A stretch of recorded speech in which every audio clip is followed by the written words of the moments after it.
Hey, my name is Augustine Colebrook. I'm the principal at Midwifery Wisdom Collective. My focus is on big picture political movements that are happening within the profession, some of the controversial questions, and centering voices that are not being regularly heard. I'm Layla Wyatt. I am a traveling student midwife, learning midwifery from cultures and a lineage of midwifery throughout the United States. I'm here to center the voices of students to hear their calling, their pathway, why they chose midwifery, and even share a bunch of birth stories along the way. Greetings, I'm Jamara Amani. I am a midwife, a mom, and a social justice activist. I am here to challenge white supremacy, homophobia, transphobia, and anything that keeps people from being their best and living their best selves, as we have the human right to do. And I am looking forward to sharing stories of birth justice on this podcast. Hi there, I'm Delmar Rawson. I am non-binary, queer, transgender, Latinx, midwife, and full-spectrum doula. My focus is on increasing access and equity in midwifery care and midwifery education. Hello, my name is Angie Love. I am a community nurse midwife in Vero Beach, Florida, at the practice of Midwife Love.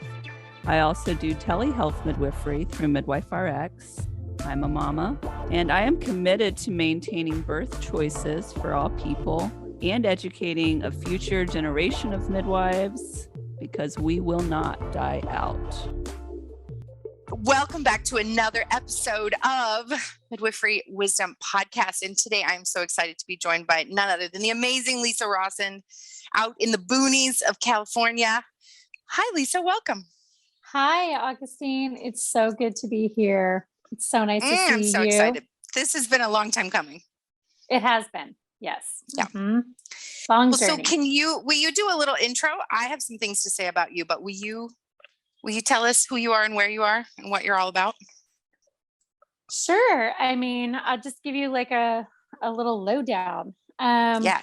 Give us the lowdown. I am a mother of 5 that I have birthed. I have adopted 3 children. So I have 4 boys and 4 girls.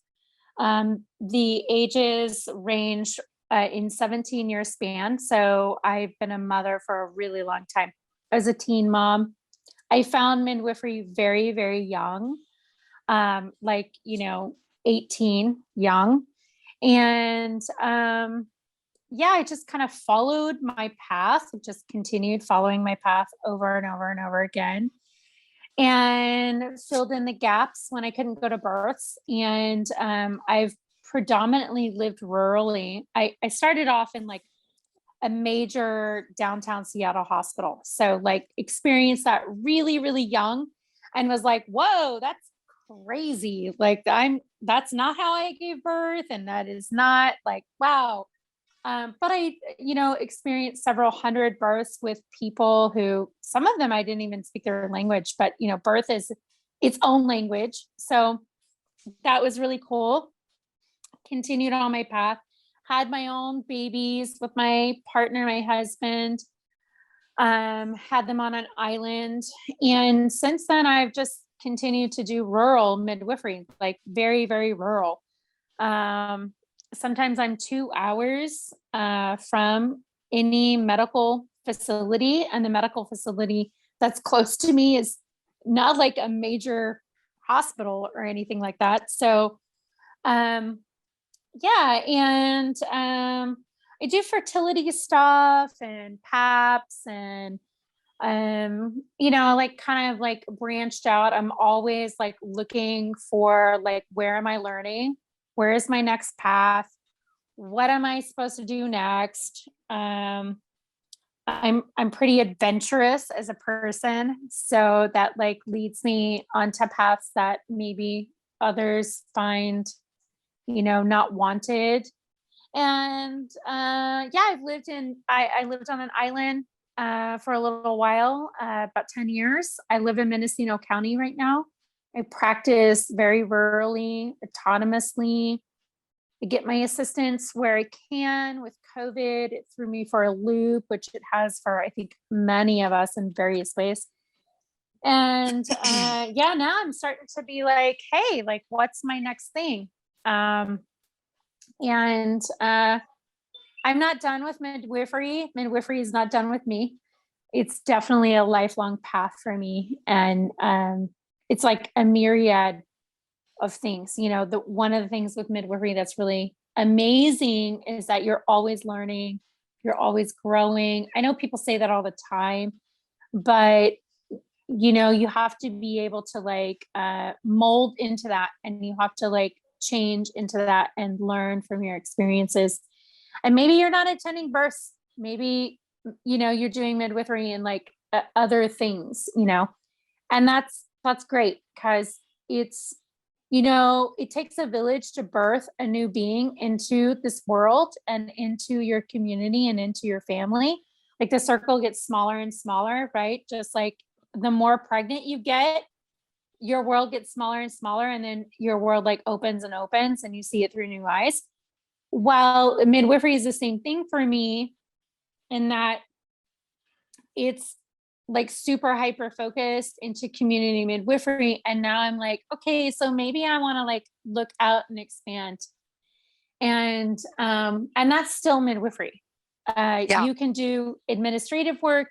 You can do philanthropy work, policy, advocacy, yeah, all of it. Yeah, absolutely. Totally. All of that. And it's also necessary. It takes a village to like rise us up out of this archaic system that, you know, as this, you know, patriarchal archaic system. Absolutely. So, I mean, I could like rant on about that, but I won't. Well, I love that. I mean, this is midwifery, right? We feel it in our heart and bones and everything.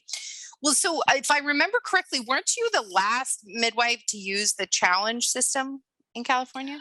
I was. So I got the last challenge mechanism license in California in 2014. They have since reopened that. It's a new dynamic.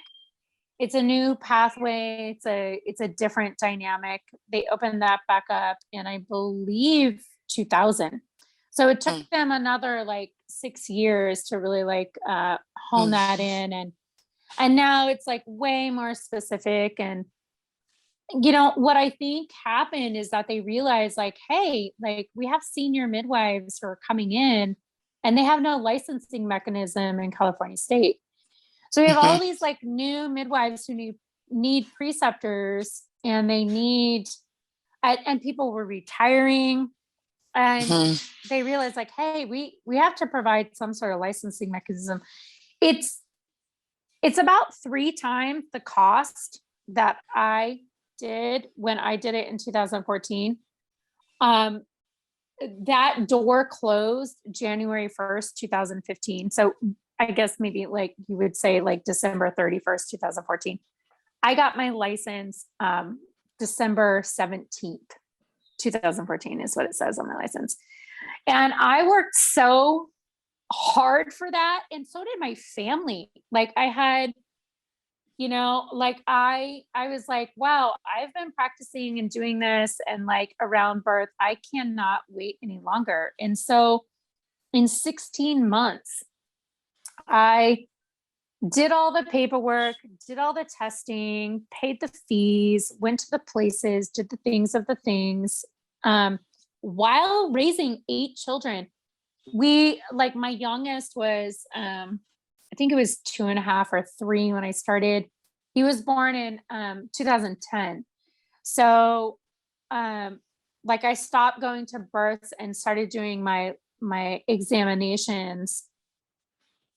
I think he was like 2.5. He turned 3 2 weeks before I got my license in the mail. So yeah, and he's the youngest of 8, 4 boys, 4 girls. Wow. And we had taken on the nieces, and there was like a lot of stuff going on. Busy life. Yeah, it was crazy. Busy life. And I think like lots of midwives can attest to that. Like it's yeah. So yeah, I mean, raising kids and great. Being on call is like no joke. It's like a full-on lifestyle.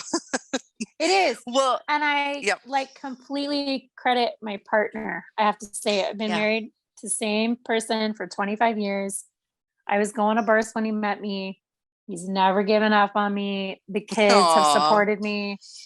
And yeah, I have to give some like shout out to like the family unit, that supports the midwife, the village that supports the midwife. That's awesome.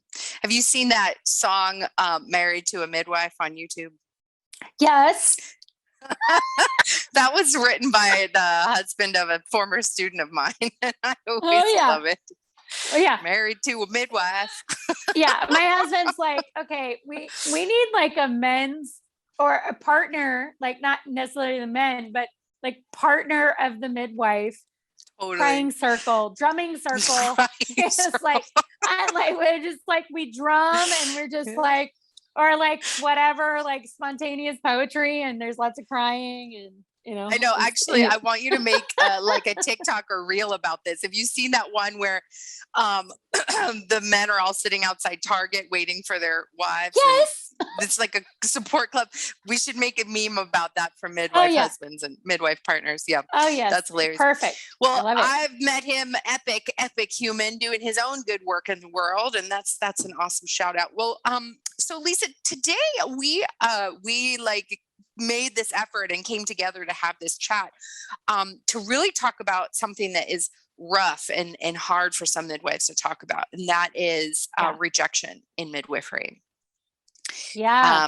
There is kind of a crisis, and I would say even an epidemic of midwives and students rejecting each other. There's a crisis in the preceptor apprenticeship relationship. And then there's this secondary one that causes a lot of trauma and is not talked about a lot. And that is when after you serve a client, they reject you and for some reason find fault in what you've done. And certainly some of this is warranted. We have all heard of stories of midwives who act inappropriately or abandon their clients or something like that. But we're talking really more about very unwarranted abandonments and rejections, like clients who don't pay, or like clients who then start a smear campaign against their midwife on social media. Or, like there was a case in Wisconsin where the client actually created a whole website trying to warn other moms against this midwife. And then there's just the simple heartache of having someone that you work really hard for. And, we all kind of fall in love with our clients a little bit, who then just says, I don't want to talk to you. I don't want to see you. Yeah. Have you experienced this ever? I have. I've experienced several of those things. I think that when you get into midwifery, there is this it's kind of like the first time that you're doing something as a young person and you're really excited about. So maybe that's prom, maybe that's makeup, maybe that's like getting a custom fitted whatever, but it's like you're super excited about it. And so you have this expectation and you get into that and you start doing that. And then, the reality hits you.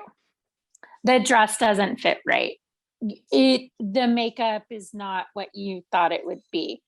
The friendship is, has faults and it's not really easy. You get a new car and it breaks down. It's like your first car ever. And you're like, oh man, I'm on the side of the highway and my engine's underneath me. There's this expectation. So I think that as newer midwives, and it doesn't matter really how much life experience you have, to be quite honest. I had a ton of life experience, just ran a business for my husband, dealt with employees. I had been doing midwifery in a really small scale, underground scale. But when you broaden your horizon and you bring in clients that are of a varying kind, you're learning, and you're learning from them and you're learning from the experiences, and those experiences are not all, they're not going to be great. The ones that you learn from are hard. They don't go easy. When it goes easy, you're not really learning anything. Like, I've had students, young midwives, look at me and they're like, they just look at me like I'm a Debbie Downer. Like, oh God, she's just burnt out. Or, hey, I'm not burnt out. I'm just telling you. I am telling you, it is not all roses and petals and freaking lavender essential oil. Like, it's not like that's, that's not like, I don't know how much like essential oil you have to sniff while you're like in your car crying because it did not happen the way. I would pass out from that much essential oil sniffing. Like, oh my God. It's not. Oh my God. Happening. Like, oh, Lisa, point, I love you so much. This is definitely why I wanted to talk to you. Yeah, there is no amount of essential oil in the world that's going to solve this problem. No, it's not. Like, thank you. Like, no. Like, at a certain point, it's like, shit. Can I say that here? I don't know how to say that here. We have a non-modulated podcast. You Just, go for it. Like, how am I going to sleep tonight? Because I feel like I want to poop my pants. It's so horrible. Like, you have clients that they're repeat clients. They're even repeat clients. So they're repeat clients, first birth, they came to you. Maybe they came to you late of care. Maybe they came to you after a miscarriage. They came to you in like this state of like desperation. First birth, great. Everything's great. Presents, lunches, whatever, bonuses, like all the things, right? All the reviews on Google, all these things. And then the second birth, like something happens in their pregnancy or in your birth, which is part of healthcare. Okay. So like, it's just part of healthcare. Like, you're not available immediately at 3 a.m. on Sunday when they have diarrhea, like that. Yeah. Like that. Or even that you go to their house and you're available and they massively hemorrhage and you do all the things to stop do the all hemorrhage? The things. You do the hemorrhage, they're stabilized, everything is fine. And they're like really, really upset that happened to them. Mm-hmm. So the part for me that like is that I've been like working through in the last like 3 to 4 months, because I've had some doozies. Okay. Like, even as like a really experienced midwife with like some massive, like, oh God, okay, we need to pray to whoever you're going to pray to, whatever going down, it's going down. It's like, I did all the things that I was supposed to do. And I look back and I'm like, yeah, no, I did these things. I am a birth trauma counselor. So retrospectively, I'm like, so I have my own trauma. It's like so many layers, right? So I think that's one of the things that's really, really difficult for not only clients, but midwives. So and especially for midwives, like I'm specifically speaking to midwives right now. You have your own births that you have had, right? Or miscarriages or ectopic pregnancies or abortions or failed pregnancies or infertility. You have your own baggage.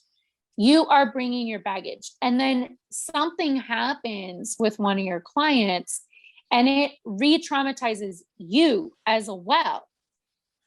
And then it's like, okay, like as a birth trauma processor, I'm like, that's not her. Like, I can't really like actually speak to her about that. I can't use I statements. I can't. So then there's like, where am I supposed to go with this? Like, where do you go with your own trauma? You go to other midwives, you go to peer review. They are not necessarily supportive. I'm telling you, peer review is like a Shark Tank. my little peer, like, it's just like a Shark Tank with like little minnows that have been feeding to fodder.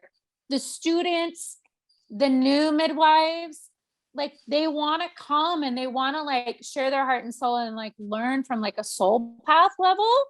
And like the older midwives, the more senior midwives, they're just, God, it's just poopy. It's just absolutely poopy. It's just like, how is this happening? And so like, there's so many layers. And so like, what I've tried to do is like be constantly authentic in my emotions of being like, hey, this is what happened. It was really shitty. This is the way that I feel about it. My client is dealing with this trauma. I can't necessarily process her trauma with also my trauma that's on top of that. How do we get beyond that? You know, because quite frankly, in America, having an out of hospital birth is a privilege. Most of these people, I would say 80%, are paying for this out of pocket. You're hoping to get reimbursed some mediocre amount through your private pay insurance, which is like, so if you're paying $6,000 out of pocket, you're going to maybe get like, what, $1,500? Excuse me. If you can pay $6,000 out of pocket, $1,500 is not like a lot of money to you. So, you know, it's like most of these people, most of the clients that we're dealing with, they have this privilege. They have this sense of entitlement. And okay, when I paid $6,000. I think I paid $9,500 out of pocket for some dental work. When it wasn't done right, I was mad. I was really mad. I was like, I paid $9,500 for this. Make it right. And I'm not paying you anymore, because unfortunately, all stems back to the fact that we have a profit-based healthcare system in America, which is where I practice. And, you know, it just leads to this like financial trauma. So like people, something happens, you took care of it, but because they paid out of pocket, they believe that that should never have happened. They don't want that to be part of their birth story. Nobody wants to hemorrhage and almost die, or have a baby be resuscitated and transported, or have a 3rd or 4th degree repair with pelvic floor dysfunction for the rest of their life, or something that they have to deal with for the rest of their life. And they're like, yeah, and I also pay it out of pocket for that. So it like layers onto this trauma because they paid out of pocket for it. And it's really unfortunate because it doesn't really allow us as care providers to connect with our patients, our clients, and really like process the actual true trauma. And when there is a traumatic birth, I'm just going to say this, when there is a traumatic birth, everybody in the freaking room is traumatized. Everyone. Yep. Nobody is immune. Yep. No one's immune. Grandma's walking away with her trauma. Baby's got their birth trauma. Mom, dad, everyone. Yep. Everyone. Mm-hmm. Every single person has that trauma. How they process it and who they process it with, it's going to be really, really different. Like I recently had an experience as a birth trauma processor. I state to people, I cannot have been to your birth to process your trauma. So like, it's really important to me, if you're paying me cash dollars to process your birth trauma, I do not want to have been to your birth. Yeah, that or makes a even lot of have sense. done a pap smear on you, or have done so you can have that objectivity. Yeah, exactly. Right, exactly. Yeah. Like there has to be this layer of removal. I love what you brought up, which is this compounded financial trauma. Like, I don't think many people are talking about this because of the way the system is so broken and people have to opt out of the system in order to see midwives. Financial trauma, even if they can afford it, is a part of it because it's not the way the mainstream system is set up. You're supposed to have a third party payer system. And so when you don't have that, when it's just one-on-one, there's going to be a I deserve thing happening, even if they aren't generally an entitled person. That makes a lot of sense. I hadn't really explored that before. Like when you go to IKEA and you buy a sofa, you expect that you're going to put that sofa together. And if it falls apart in 3 months, you're going to blame yourself because you put it together. Right? You're like, well, okay, well, crap. I had paid $350 for this IKEA sofa. I brought it home in some boxes and it fell apart after 3 months. Well, I don't know. I don't even know how to like hang a freaking picture in my house. So I guess it's fine. You go to Ashley Furniture, and I'm just using like major name brands here. You go to Ashley Furniture. You spend, $1,500 on a sofa, and they deliver it to your house with this like white glove, whatever charge that they do, which is probably my travel fee, is the way that people see it, because I do home visits. And then the thing falls apart and you're like, oh, hell no. You're calling Ashley Furniture. You're like, I could have gone to IKEA, but I didn't. And now my sofa is falling apart and you better give me a new sofa. And it doesn't matter that like my 2 teenage boys were wrestling on it and they broke it. Like it's like not part of the backstory. You just call Ashley Furniture and you're like, yeah, no. Right. So this is so sofa. Interesting. I love what you're saying. This is so interesting. So what the mainstream world has done is they've created malpractice insurance, right? Oh yeah. That's your return, right? For the big box purchase. Yes. But midwifery doesn't generally have that. Now I know there's some midwives in Washington State who can afford to carry malpractice, but most around the country, most don't. So the question would be like, how do we as a profession either carry malpractice insurance, the return policy, or function more like IKEA, create more personal responsibility for the consumer? Like, how do we do that? How do we shift as a profession? Yeah, I've been thinking about that a lot lately. I think that like the personal responsibility it goes back to it goes back to informed consent. It goes back to your documentation. It goes back to the conversations that you've had. And it goes back to your client signing. Like they must sign. They must actually physically sign their name with a date. And your documentation must, like the course that you have for documentation, it's like, not only is it in charting, not only do you have to defensively charting is also file keeping, right? Mm-hmm. So it's not just like what's happening during the birth and during the prenatal, but the choices. So like I have a 3-page informed consent documentation. That informed consent documentation is a documentation that lists every single thing that we will be talking about and discussing. And it has choice points. Mm-hmm. Yeah. And it has like on the very top, it has this disclaimer, this like 4-line disclaimer. And then every single thing is listed right down to like STI testing, prenatal panel. Like the prenatal panel, STI testing, like blah, blah, blah, every single thing. And they accept or decline. And then they sign every single one. It's not a 1-page, like accept, decline. And then no, every single one they have to accept or decline. In my contract with client responsibilities, you must initial next to every single line. And then there is 3 signatures and those signatures They identify financial responsibility, client responsibility, and termination of care. And then at the very end, there's a consent to care. So I spent quite a bit of money going to a lawyer, creating my documents. I have been laughed at by certain midwives. I have been shunned by certain midwives. They're like, oh, Lisa and her paperwork. Oh yeah? Okay.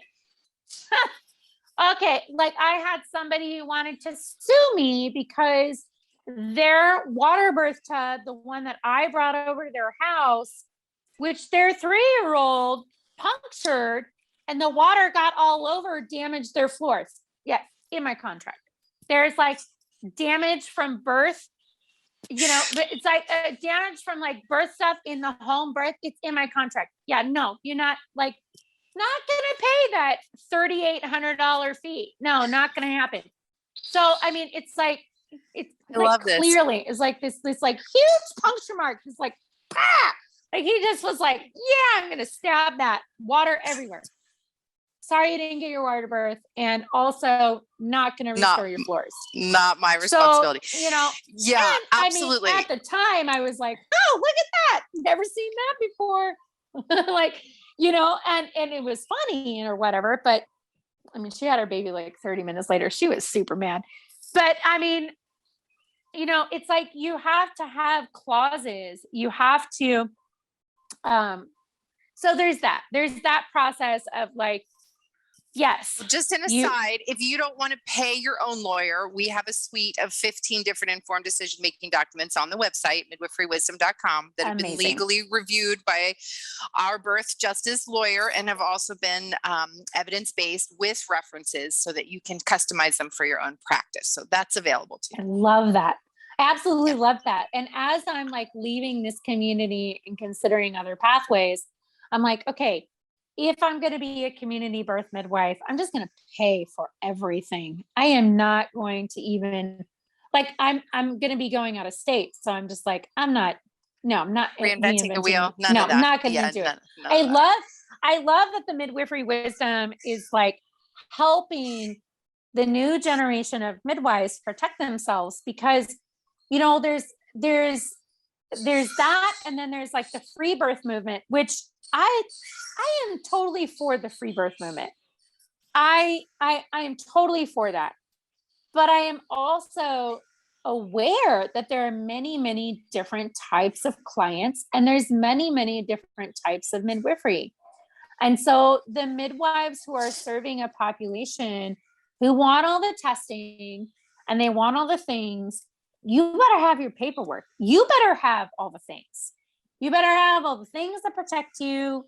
And you better have all the things. I think especially for the clients that don't want it. See, I've stopped calling it informed consent and I've started calling them informed decision-making documents because actually I don't care if you consent to the standard of care. What I care about is if you refuse the standard of care.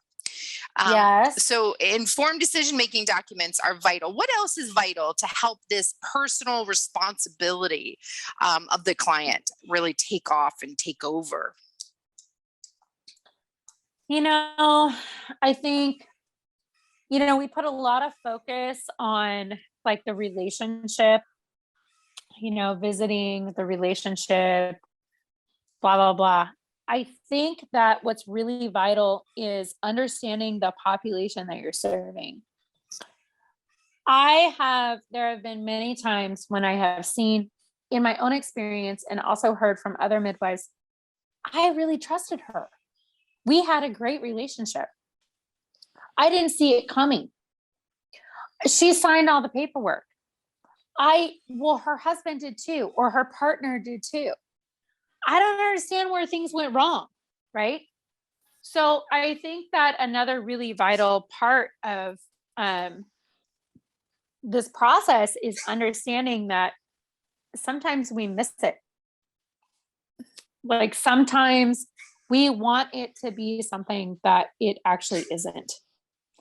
And when you feel that feeling of like, this might not be going the way that I want it to, you need to err on the side of caution. Not for them, but for your own self. Like, we need to protect ourselves, and we need to think about ourselves as well as our two clients, right? The mother or the person giving birth and the baby, right? Absolutely. So I say that all the time. Please take care of yourself at least as well as you take care of your clients. Yes. Yeah. Please. Yes. Yeah. You won't survive in this profession if you don't. Yeah. And if you're tired, you need to call in the other person, even if it costs you money that you don't have. If you really, really need the money, but you just are like, I can't take on a fifth person this month. Don't take on that person. That person will find somebody else. The person giving birth will find somebody else, or they'll go unassisted, or they'll be super unassisted and walk into a hospital, or they'll find a birth center, or they'll find another midwife. Like, that's kind of been like, I mean, for myself, it's been an issue. Like, I serve a vast population that is underserved. People call me rural, and they're like, very rural, yeah, very, very rural. Very spread out. We're talking like mountains, you drive no reception, for hours, right? Hours. I drive for hours into the mountains, no reception, no hospital, in the fog, snow, whatever, alone. And I'm just like, why am I like, as I'm going to the birth, I'm like, why am I doing this to myself? And then I realized to myself, like, yeah, that's not good care. That's not good care for that family, let alone for my longevity in midwifery. And let me tell you right now, we are at a shortage of senior midwives. And so as a senior midwife, I'm like, I can't burn out. I'm only 45. I have got to have like some sort of longevity. Like, I'm not going to become an RN. I'm not going to become, I mean, I had fantasies of becoming a garbage truck driver. Like, really, I did. They get paid $60 an hour where I live. I was after like, your last shoulder dystocia, you were like, that's it. I'm out of here. Dude, like my poor husband. So like, whenever I have like a doozy of a birth the next day, he gives me tacos and a shot of tequila, and he puts me in the car, and then he's like, okay, let's drive around and do errands. And you can just like say whatever you want to say. Like, he just like lets me soundboard. It's like a Saturday Night Live skit. It's hysterical. Oh my God. Can you please videotape one of those? Please. The last one, like, we passed the garbage truck driver, and I'm like, I heard that garbage truck drivers get great benefits. They make like $60 an hour. I think I could do that. I've driven the Suburban with the trailer. I think I should be a garbage truck driver. He was like, whoa. It's a bad birth. A nap. He was like, wow, babe, that was a doozy for you. And I was like, yeah, I'm, bring somebody with you. Don't be alone. Do not be alone. Just don't do it. I've done it. It's awful. Don't do it. You don't have a witness. Like, you want to have a witness to for your process, to process. And for your protection. Can be like, and for your protection. Yeah. Yeah. So when you're documenting something and you're the only one there, like, danger. Yeah. Well, so Lisa, you're just alluding to like the next question I had for you, which is, you've been in this game long enough that it's damn exhausting. And burnout is literally right around the corner for most midwives. And I wonder, like, you are stepping away from a big, busy practice, partly family responsibilities and partly, I'm guessing, just a need to do something different for a while, right? Yeah. Yeah. When you think of all the midwives around the country who are also struggling against fighting for payer sources or even clients to reimburse them, fighting for recognition in their state, defending themselves against aggressive persecution from the medical model, from hospitals, from doctors. and just really even kind of fighting to survive and not making enough money and not putting money away for retirement and really in an unsustainable profession. There are very few midwives in the US who actually are practicing sustainably. And sustainably means the thing could go on even if you weren't there. Correct. You know? Yep. That's very uncommon. So in this incredibly unsustainable profession where everyone is fueled by their passion and almost nothing else, how do you deal with the trauma?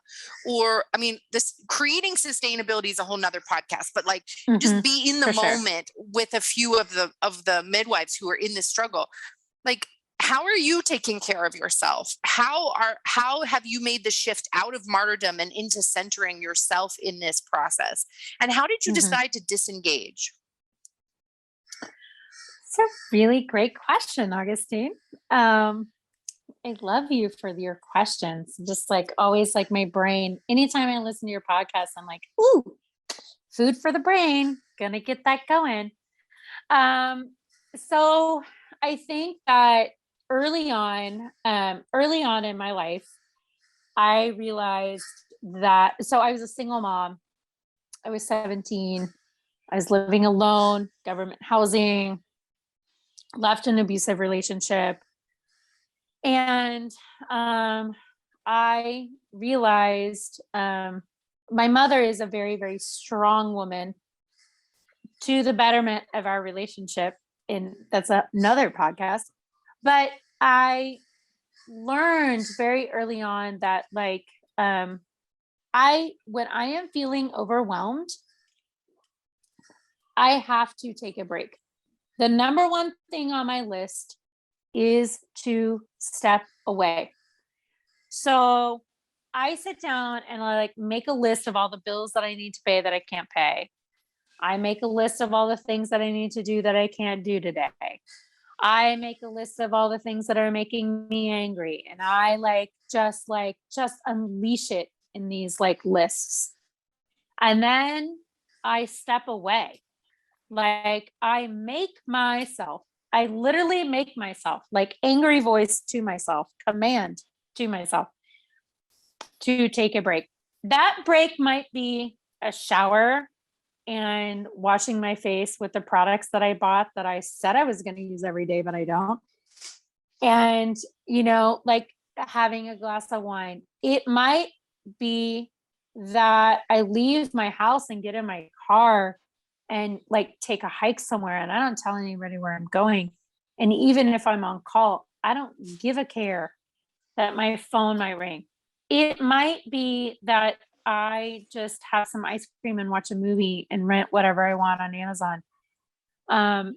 Whatever that is that I'm capable and able to do at that time, then I try to focus on that and then I do it. And I try to like reset myself with that, because the responsibilities that I have, not only as a midwife, but as a mother, and the 8 kids that I have, and then bringing in 3 children, 2 of which were like severely traumatized and mentally ill. And then, my husband's been self-employed our entire life. Like we've never had a steady paycheck, like blah, blah, blah, taking care of my oldest, like my parents, all the lineage of things. I can say that the one thing that I learned from the women before me was that A, they were really strong, and B, they forgot about themselves. And you know what? Screw that. Like, absolutely not.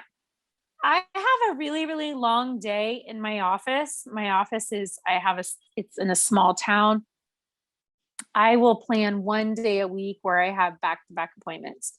So for me, that looks like between 4 and 6 appointments, prenatals, fertility, postpartum, whatever. In the middle of that day, I take an hour and a half lunch and I walk down the street and I get myself at one of the nicest restaurants, the lunch and the drink, whether it's alcoholic or not, it doesn't matter. Somebody is serving me. And I treat myself to a $40 to $50 lunch that day. Why? Because why not? Like, are you kidding me right now?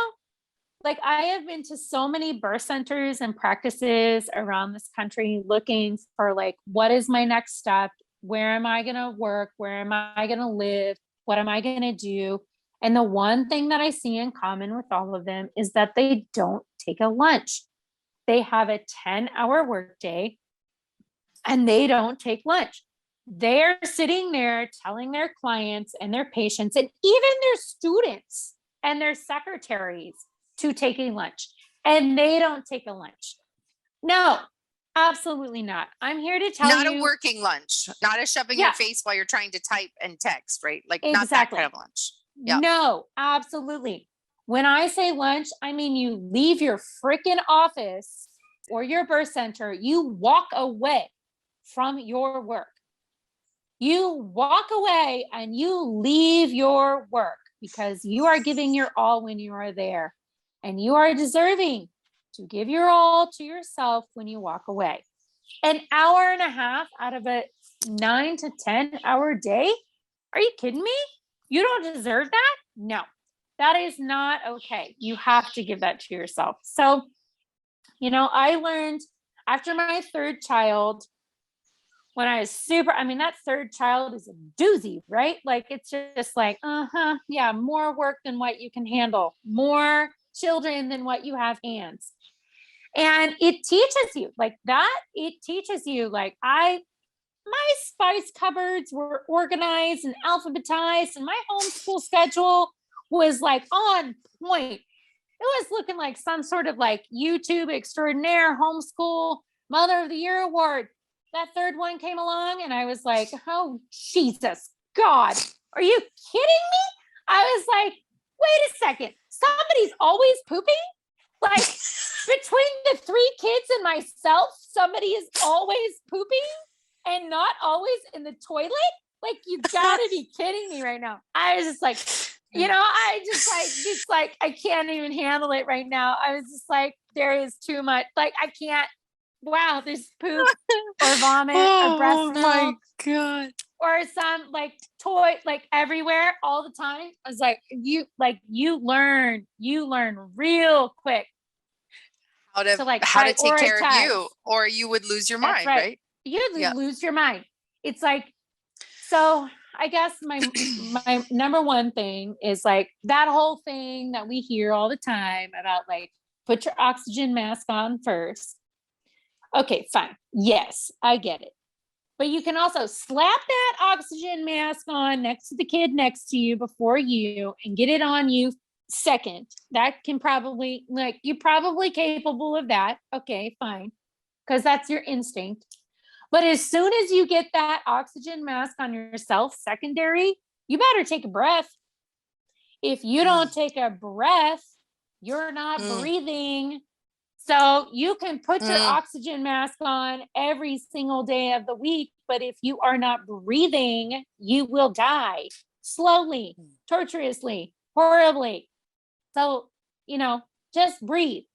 Tell people there's so many midwives who are suffocating in their lives. Mm-hmm. You just tell people no more often. They'll find something else. They'll find another midwife. They'll find another way.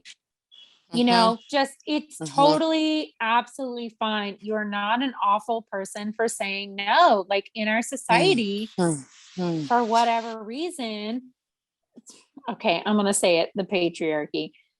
That's the white reason. Man's patriarchy. Yeah. Okay, I'm just going to say it, right? Okay. That's the reason. Yeah. That's the reason. That it's like, we've been socialized to serve the man. Yeah. So, my number one thing would be like, say no more often. You want to say something like super enticing and super like, Gwyneth Paltrow, like say yes to yourself, or like, right. And it's like, say these like mantras, but really it's like, say the fuck no. Okay. Just say that. Like or just say no. Okay. You don't have to use the F word, but just like, it's okay. It's okay to say no to other people, even when you're not saying yes to yourself. Yeah. Like it doesn't have to be in tangent. You don't need to like know the answer.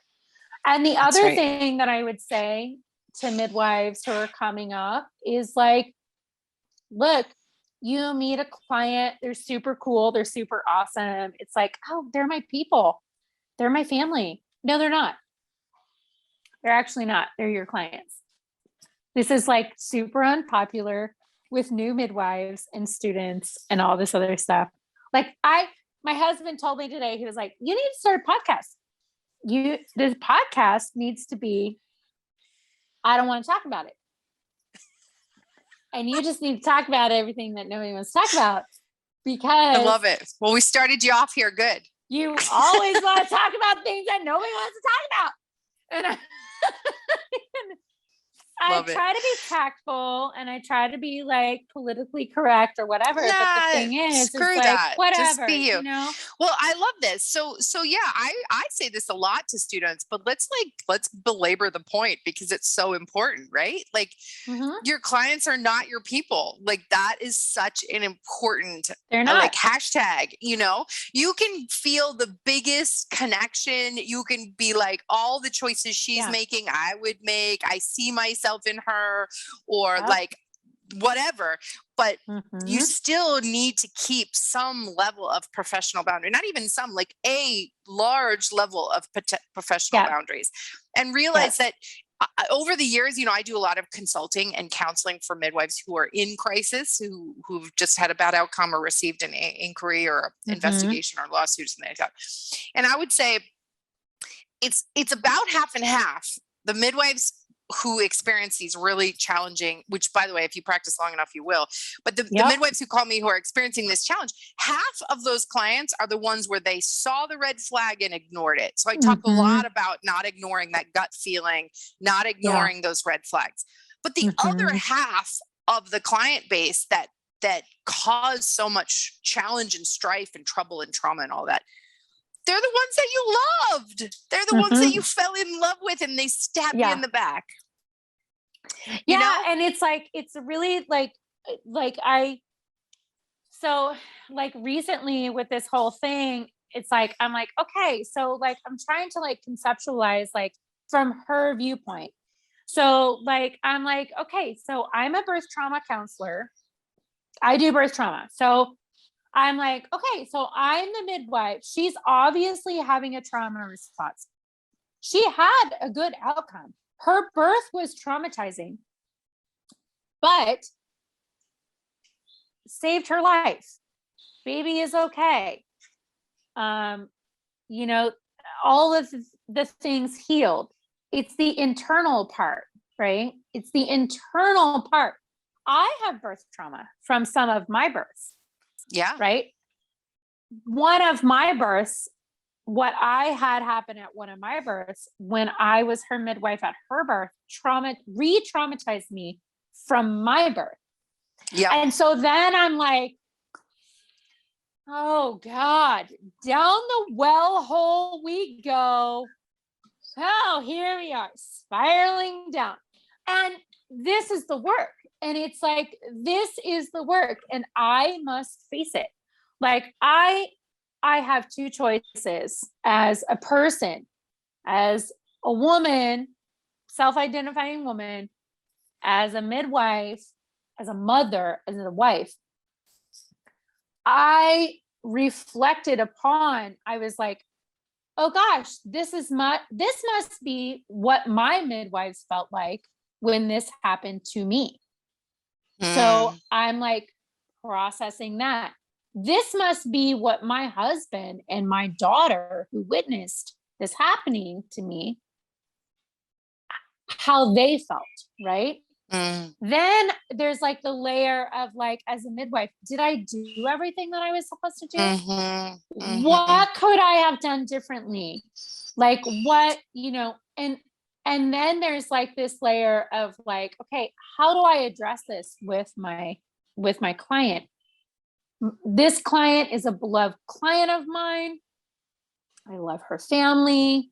They love me. They are repeats. And yet I sit here feeling like I failed her. And when I look at all the check boxes, when I look at everything that happened, I'm like, but I did my job, but I supported her. I followed up. I did the questions. I didn't push my agenda on her. I didn't push my re-traumatization on her, which, by the way, as a birth worker, if you have somebody who's been traumatized by a birth that you've attended, even if you've done everything, you cannot approach them and be like, oh, this me, this I. No, you cannot process your trauma with them. It is not Totally okay. unethical. It's totally unethical. Totally Yeah, unethical absolutely. and inappropriate. Well, let me ask you It's this, very difficult. Lisa. You have to So have those, many again, those layers. professional boundaries. So many layers. Can I ask you this? This is something I tell clients and students and colleagues a lot, and that is that birth trauma results from unmet expectations. It's not what was done or not done to you. It's that you didn't expect that particular outcome. Yeah. So I want to go back to saying, like, one of the most important things to having a protected practice, to having a midwifery practice where you are not at risk, actually goes beyond the signing and the client intake. And it goes all the way back to like your advertising and your marketing and your professional avatar. What people perceive it is that you're offering changes what they choose. Right. So if they already know that, you know, what your skill level is, what you do, what you don't do, if they already can perceive from the imagery that you put up that sometimes you intervene, that sometimes you're hands-on, right? There's so many midwifery practices that are advertising with these like glossy full color Instagram, you know, like everything's hunky-dory, no blood shown, nothing real, no hands even in the picture. So it looks like there are all these attended unassisted births happening in your practice. So the client subconsciously thinks, oh, this aligns with what I'm looking for, and hires you, when actually, you know, you're going to treat for postpartum hemorrhage with Pitocin, which is standard of care. And you're going to definitely require that they have their blood drawn, and you're going to, you know, deal with things in a standard of care method like most of us do. And then the client has birth trauma from that normal birth, right? So if I could say anything around this, I would just say to midwives everywhere, please craft your business avatar and your advertising and your copy, and especially your full color glossy photos. Craft it in such a way that it's actually representative. Yes, you will not, some clients will not choose you. Thank God. Those are the clients that are not meant for you. Right? Like good advertising naturally attracts the clients you should work with and repels the clients you should not work with. So whatever it is, and everyone's a little different, and that's the beauty of this profession, but like whatever it is that you do or don't do, make your advertising representative of that. That would be my biggest takeaway. For sure. Definitely. It's definitely, and I completely 100% agree with all of that. One of the things that, so I have all these Google reviews. They're all 5-star reviews. I've worked really hard for them. I've like send the links, blah, blah, blah. I was reading through the reviews just like maybe 5 days ago, and I was like, oh shit. There's like several reviews in there that are like, Lisa saved her life. It wasn't the birth that I wanted, but it was the birth that I needed. There can actually be such a thing as too much positive reviews. Like that's actually a thing. Yeah. Like that's like, I am almost like, oh God, if there could just be a couple of 3 stars, I'd really like, I mean, like, I'm just like to the point where I was like, really? Like, can I just be mediocre? Stop making me amazing. Just like, if one more person tells me I saved somebody's life, I'm going to stab somebody. Like, oh my God. Like, you know, like, if one more person is like, she saved my life, or she saved my baby's life, or like, I would never have a birth without Lisa there. And it's like, what is that even? I'm just like, that is too much. That is too much. Like, I'm just a person. I'm a person. And you know what? Birth happens. Birth happens. People can slip and fall. Okay. You could be in labor and you could be like pushing against your kitchen counter and have a wet spot, and you could, slip and fall and go down and get a concussion, and you could be like, oh, that's birth trauma. But it's like, I didn't do anything. I was going to the bathroom. Like, it's like, oh my God, I'm just like, at a certain point, if one more person gives me a 5-star review, I'm going to stab them. If one more person says I saved their life, I'm going to, that is my total takeaway from this whole conversation, Lisa. You are so freaking hilarious. Oh my God. Insane. It is insane. And we get blamed for things that really have nothing to do with us. And I would say the best way out of that is to be really clear about what is your job and what is not. What do you do? What do you not do? Yeah. Right? Yeah. And it sounds like you're doing that with informed decision-making, with a really clear boundaries around your time off, with having backup people who are there to take over when you do need a break, by taking enough people to birth. It sounds like you're doing that. Yeah, I am always like, how do we get this out? Like, how do we get this out to the mainstream? I mean, I guess we do podcasts like this, but we do these podcasts. We do these podcasts. Yeah. But it pains me. It really pains me when I hear these complaints that happen, these calls that midwives get, these investigations, and just in general, like it really hurts me when midwives are hurting. Like I want to help prevent that any way that I can. Yeah. Yeah, me too. I mean, I do NARM complaint reviews. Like I look at and I also am a California licensed midwife, expert reviewer. And the reason why, like some people are like, oh, you're the witch hunt, blah, blah, blah. I'm like, no. I try to be like a really objective person and see it from many, many different like angles. And so I'm just trying to like give like the objective point of view and really give like not only the midwife, but also the client, like a really, really fair listening. Yeah. Like I'm just trying to like listen and like all the different like angles, because there's so many layers. This work is a layer of work. There is no one viewpoint. There is several layers. It's like a 10-layer amazing lasagna. Okay.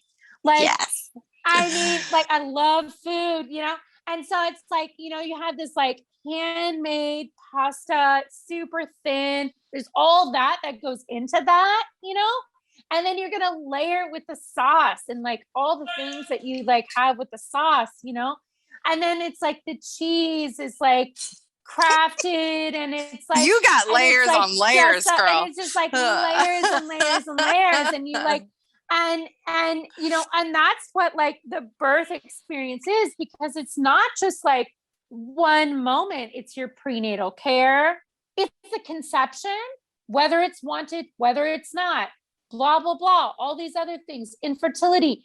And then you have the pregnancy, and then you have the birth, and then you have the postpartum, and then you have the breastfeeding, and then you have the stuff with like getting back into your normal life. And this is a 2-year process. I tell people 3 year.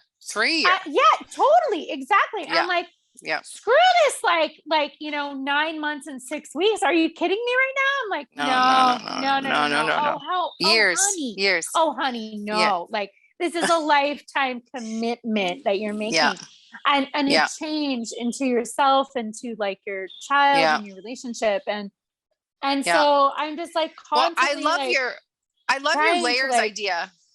Yeah, the layers. It's just like many layers. I want to add something else. And this is, another amazing midwife we work with. But when we talk about the layers that stack and then the trauma that can stack in the actual profession, I also want to talk about how important it is to have layers of support. So one of the amazing resources we have in our school is this course called Origins of Being. And it's taught by Mary Jackson, the amazing 40-year veteran midwife out of California. You know Mary Jackson? Yes. Yeah. And Mariah Malin, who has been working with the Beba Institute in Santa Barbara for, I don't know, maybe a decade now.